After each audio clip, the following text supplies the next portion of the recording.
Vous avez une longue liste de données que vous voulez plutôt illustrer avec des symboles. Cela est tout à fait le cas et possible avec Excel Web App. Effectivement, vous avez peut-être noté certains films avec des notes allant de 1 à 5 et vous voulez plutôt avoir à la place un nombre d'étoiles. Cela, vous le verrez, est possible avec la fonctionnalité et la fonction Excel REPT.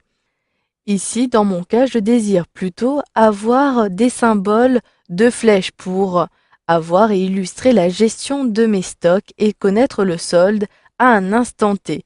J'ai ici le solde pour chacun des produits de mon entreprise et cette colonne en bleu, je désire plutôt avoir à la place des flèches. Ici, plutôt sur ma deuxième feuille mouvement.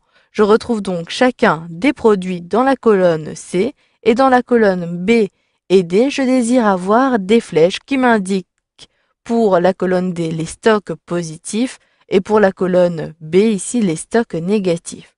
Pour cela, il me suffit d'ajouter les différents symboles de flèches orientés vers la droite ici en fonction du nombre qui se situe dans la colonne F et qui commence bien à la ligne 3. Je saisis donc la formule qui correspond à cela.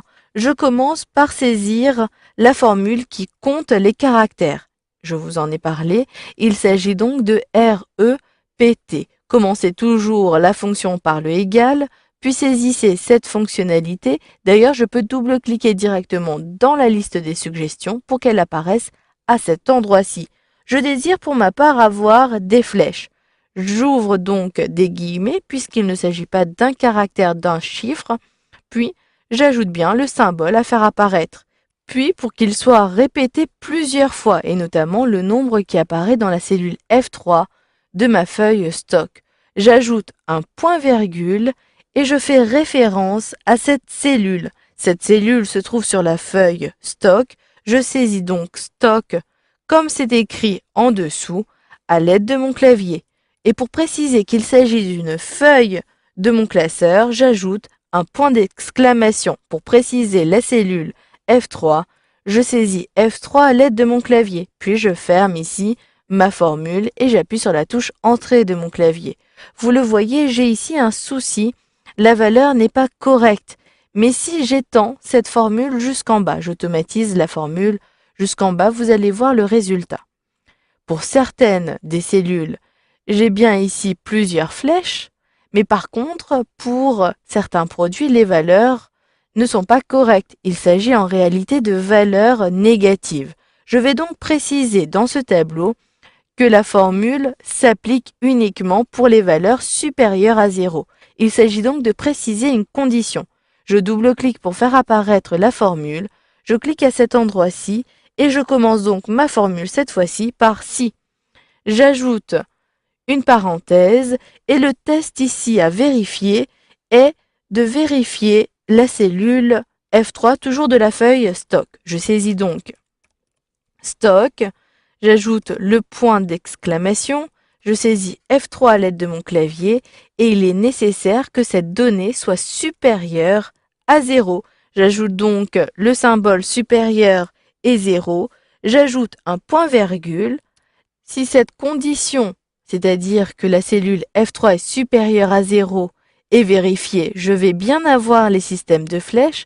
Si par contre cela n'est pas vérifié, j'ajoute un point-virgule pour ajouter la valeur s'il faut. Pour avoir uniquement une cellule vide, il me suffit d'ajouter 2 guillemets.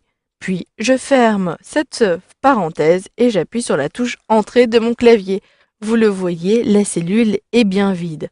J'automatise donc cette nouvelle formule sur la longueur, ici sur toute la colonne, et vous le voyez, j'ai ainsi un rendu plus net. Pour maintenant préciser les mouvements négatifs, je vais ici ajouter la même formule, mais je vais la réajuster. Je saisis donc ici, et je peux même copier-coller la formule qui est disponible à cet endroit-ci pour la réajuster juste à gauche. J'appuie donc sur la touche CTRL-V. Par contre, ici, la formule doit être réajustée. Il ne s'agit pas du même symbole. Ici, je vais plutôt avoir un symbole négatif. Je saisis donc à l'aide de mon clavier la flèche cette fois-ci orientée vers la gauche. Par contre ici, je vais avoir un souci puisque les valeurs sont négatives. Excel ne va pas comprendre. Je dois donc ici avoir un nombre de flèches selon la valeur absolue de la valeur qui se trouve en cellule F3. Je saisis donc avant le stock ici F3 absolu A, B, S. Il s'agit d'une valeur. Puis, je ferme la parenthèse, ce qui me permettra, si j'appuie sur la touche Entrée de mon clavier et si j'automatise, d'avoir le nombre pour les différentes valeurs.